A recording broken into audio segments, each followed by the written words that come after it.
편안한 주말 보내셨습니까? 월요일 새벽에 글로벌 마켓 나옵니다. 지난주 시장이 좀 상당히 힘들었습니다. 우리 이제 금통위에서 금리 인하를 결정했지만 이 역시도 시장에 큰 어떤 이 훈풍을 불어주지는 못했고요. 이 모든 게 다 이번 주에 있는 3월 FOMC 때문입니다. 늘 말씀드리지만 FOMC를 앞두고 시장이 좋았던 적이 한 번이라도 있었습니까? 당연히 이제 유동성에 중독된 월가 입장에서는 조금이라도 앓는 소리를 하고 막 자해를 하고 막 이래야 이제 연준이 그나마 좀 이 비둘기파적으로 또 친시장적으로 통화 정책을 유지시켜 줄 거기 때문에 어떻게 보면 지금 스포일드 차일드라고 할 수 있는데 그러다 한번 또 매를 맞을 때도 있겠죠 뭐. 지난 금요일 미국 3대 지수 상황 보실까요? 뭐 널뛰기를 뭐 거듭을 했고요. 지금 보시는 대로 다우지수가 145포인트가 지금 하락을 한 채로 마감했고요. 그 다음에 나스닥이 21포인트, S&P 500 지수가 12포인트 하락해서 나스닥은 지금 5,000포인트, S&P 500 지수는 2,100선에서 다 같이 멀어져 있는 상황입니다. 그리고 달러 인덱스가 이제 어떤 원흉이 됐다 그럴까요? 또 남의 나라 화폐를 또 흉이라고 하면 또 안 될 것 같은데 어쨌든 간에 지금 보시는 대로 달러 인덱스가 드디어 100선을 뛰어넘어서 12년 내에 최고치를 지금 가버렸습니다. 그래서 이제 이거를 가지고 뭐 대표적인 안전자산 선호 현상 대 위험자산 회피 현상 뭐 이렇게 얘기할 수 있겠지만 어쨌든 이 조달 비용이나 뭐 이런 차원에서 달러 가치의 저런 급격한 상승 게다가 흔들림 없는 기조적이면서도 꾸준한 상승은 시장의 어떤 이제 두려움을 주었다고 봐야 되겠고, 근데 이제 이것도 역시 FOMC를 앞두고 있는 어떤 이제 한쪽 방향으로 힘이 실리는 그런 것의 일환이지 않았나. 그러면 이제 천상 좋으나 싫으나 이번 주 목요일 새벽 3시에 FOMC 성명서가 내용에는 또 관계가 없을 거란 말이에요. 페이션트가 뭐 없어진다, 사라진다, 대체된다, 뭐 말이 많지만. 결국은 이렇게 이제 쇼커버를 이제 염두에 둔 지금까지 쌓여있던 하방 포지션이 한 방에 청산되면서 이제 V자로 뭐 올라갈 공사는 지금의 낙폭만큼이나 크다라고 볼 수도 있겠죠.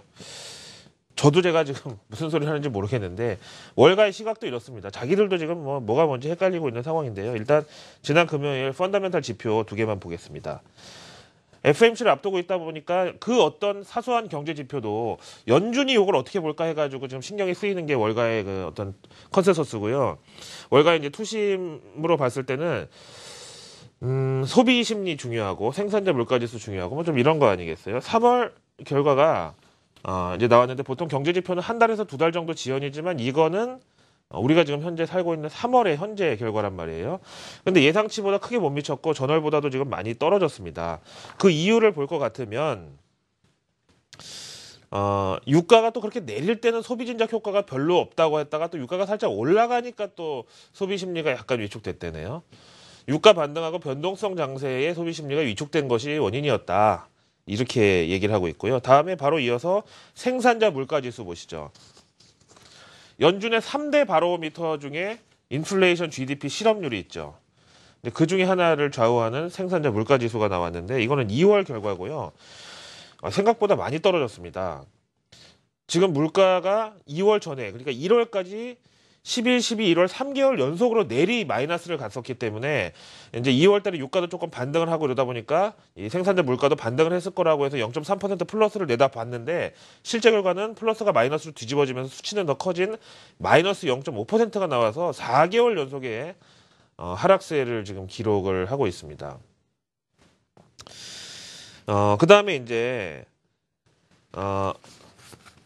식료품하고 에너지 같은 가격 변동이 큰 변수를 제외한 코어 PPI 근원 물가지수는 0.1% 증가를 예상했는데 이것도 역시 변동이 없어가지고 예상에 못 미쳤다는 거죠. 늘 말씀드리지만 이 물가라는 게 참 오묘한 게 그야말로 과유불급의 논리로 너무 낮아도 이게 저혈압 증상이라 이게 영양분이 어디로 새든지 예? 몸에 좀 심각한 이상이 있는 거고 너무 높아도 이게 이제 고혈압 증상으로 이제 사람으로 치면 힘들고 위험하다고 봐야 되는데 한동안 저혈압 증상에서 조금씩 혈압이 올라오다가 지금 다시 뻗어버리니까 사람들이 이게 도대체 뭔가 뉴욕타임즈 보실까요? 물론 구실은 갖다 붙일 게 있죠. 뭐 날씨도 있고 뭐 여러 가지 있는데 최근 인플레 하락이 이제 재확인되면서 4개월 연속의 하락 추세로 자리를 잡으면서 그야말로 이제 동상이몽이라는 건데요. 이거에 대해서 이게 달러 강세 때문에 수입 물가 하락 등등 해가지고 뭐 이제 이렇게 된 것이다. 그 다음에 유가 하락 때문에 그런 것이다. 뭐 어떻게 보면 둘이 비슷한 얘기 같기도 한데요. 그 다음에 그럼에도 불구하고 연준은 마이 웨이를 간다. 다시 말하면 앞에서 말씀드린 대로 GDP 인플레이션 실업률 이 연준의 통화정책 3대 바로미터 가운데서 인플레는 이제 포기. 그럼 그 자리를 고용이 대체해 줄 수 있다는 게 지금 현재 연준 내부의 컨센서스나 연준 임원들의 연설을 통해서 밝혀진 연준의 입장입니다. 물론 이제 세 개가 다 연준의 어떤 기준치에 만족을 시켜준다면 더 좋겠지만 인플레이션에 대해서는 유가 하락이라는 어떤 이 핑계거리가 있기 때문에 그러면 그냥 인플레이션은 포기하고 언젠가 뭐 지가 따라오겠지 뭐 이제 이런 식으로 연준에서 판단할 수 있다는 거죠. 자, 목요일 날 새벽에 나온다고 했잖아요. FMC 성명서가.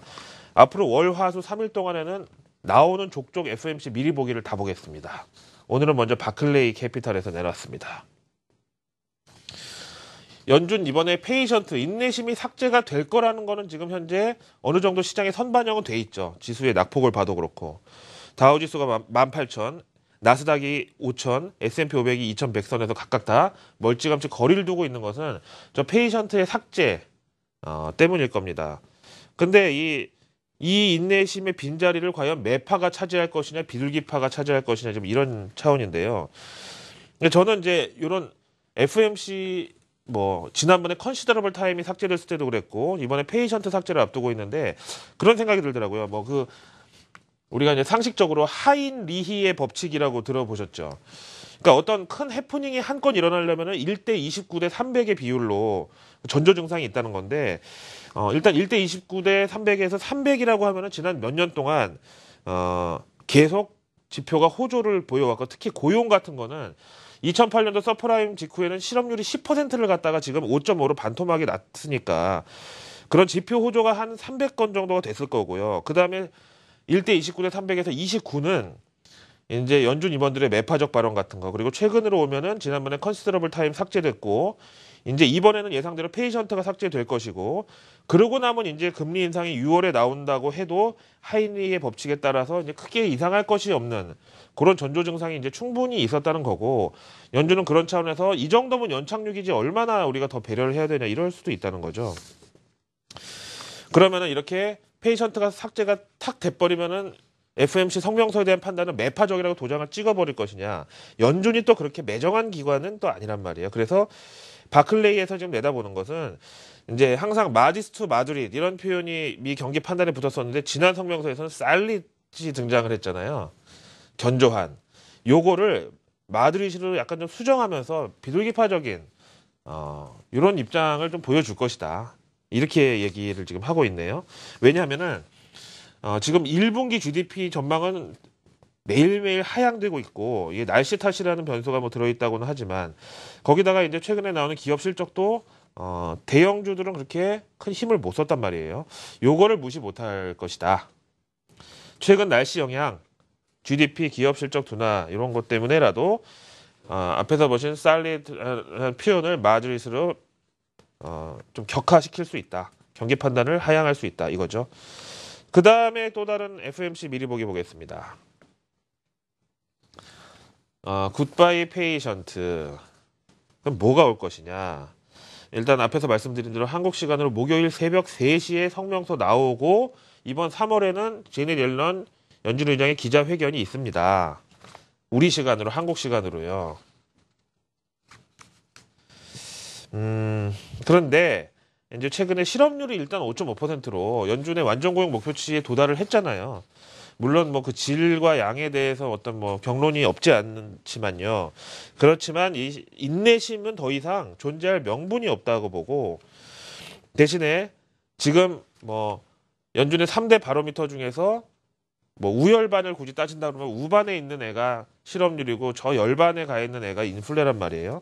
근데 그거 이제 많이 처져 있는, 많이 좀 뒤처진 학생에 대해서 연준 임원들이 어떻게 판단을 하는지 유가 하락 때문이니까 이거 일시적인 거고 결국은 기저효과를 불러올 것이라고 해서 아예 신경을 쓰지 말아버리자고 하는지 아니면 그래도 뭐 학생이 많은 것도 아니고 딱 고작 3명인데 3명 중에 1명도 중요하다고 챙기려고 할 것인지 이걸 보자는 거죠.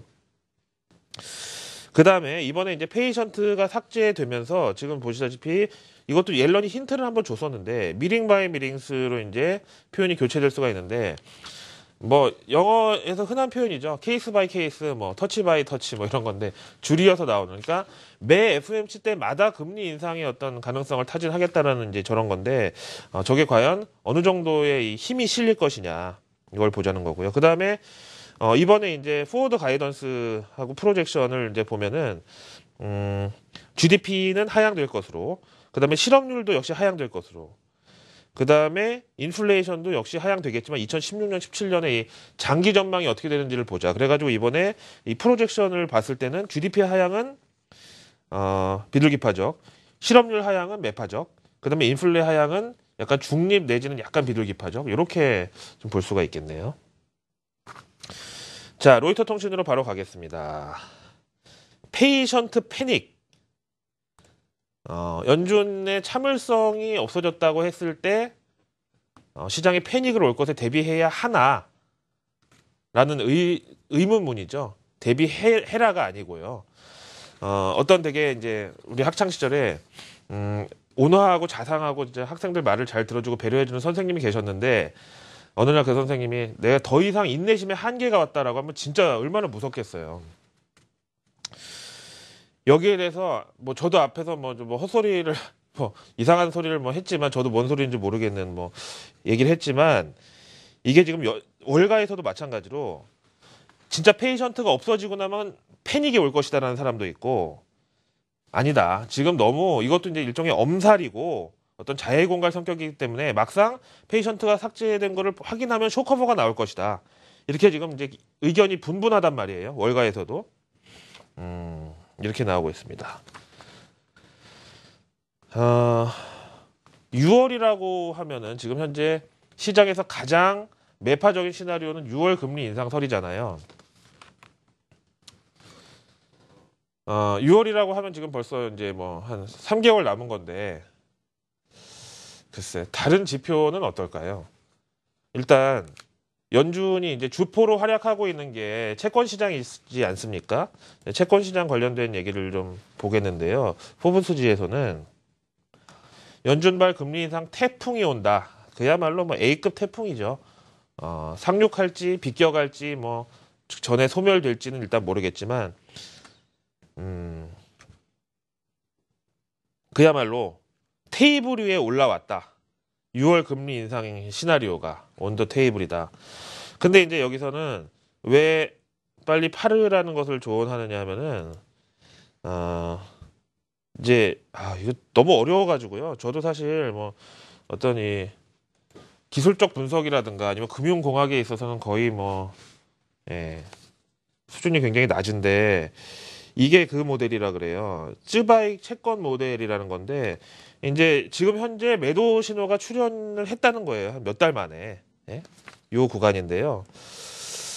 그래서 어쨌든 채권 시장에서 연준이라는 주포가 이제 빠질 것에 대비해서 지금 채권 시장에 매도 신호가 나왔는데 뭐 한때는 그레이트 로테이션이니 뭐니 말이 많았지만 저는 그렇게 생각합니다. 뭐 채권 시장에서 자금 빠지는 게 꼭 주식으로만 오라는 보장이 어디 있어요, 사람이. 그게 금으로 갈지도 모르는 거고 다 어차피 시장이 사람들이 뭐 하는 건데 저는 사실 채권 빠지면 주식도 빠지고 상품도 빠지고 다 별로 좋을 건 없다고 생각하거든요. 이렇게 보셨습니다. 다음 내용으로 오늘 이제 월요일장 개장에 필요한 지표를 좀 보기로 하죠. 자, 이제 최근 들어서 달러 인덱스만큼이나 이제 이 화제의 중심에 서 있었던 것이 미국의 이제 10년물 국채 금리였었습니다. 코스피하고 같이 보시면은요. 미 국채 금리가 급격하게 내려가는 구간도 코스피는 좋지가 않았고 그렇다고 또 급격하게 올라가는 구간도 코스피에게 그렇게 좋지는 않았고 이건 그냥 그야말로 과유불급의 논리가 좋은데 지금 말이에요. 6월 금리 인상 설이 테이블 위에 올라와 있다고 했는데 지금 만약에 3개월 내로 금리가 오른다고 하면 미 국채 금리가 2.1%에 머무를 수가 없다고 생각합니다. 지난 2013년 6월에 연준 양적 완화 축소 출구 전략도 아니고 금리 인상도 아닌 양적 완화 규모 축소한다는 설이 나왔을 때 그때도 3%를 넘게 갔는데 어떻게 금리가 오른다는데 2.1%에 있을 수가 있냐는 거죠. 그 다음에 이제 달러 인덱스는 조금 우리가 볼 필요가 있는데 100선을 넘어갔죠. 12년 내 최고치를 등극했는데 이렇게 이제 달러 인덱스가 급등하는 최근에 있어서 MSCI 한국 지수, 그러니까 한국 주식에 대한 외국인들의 선호 경향이 역동적으로 많이 좀 침해를 받아왔던 게 최근 이 상황이었단 말이에요.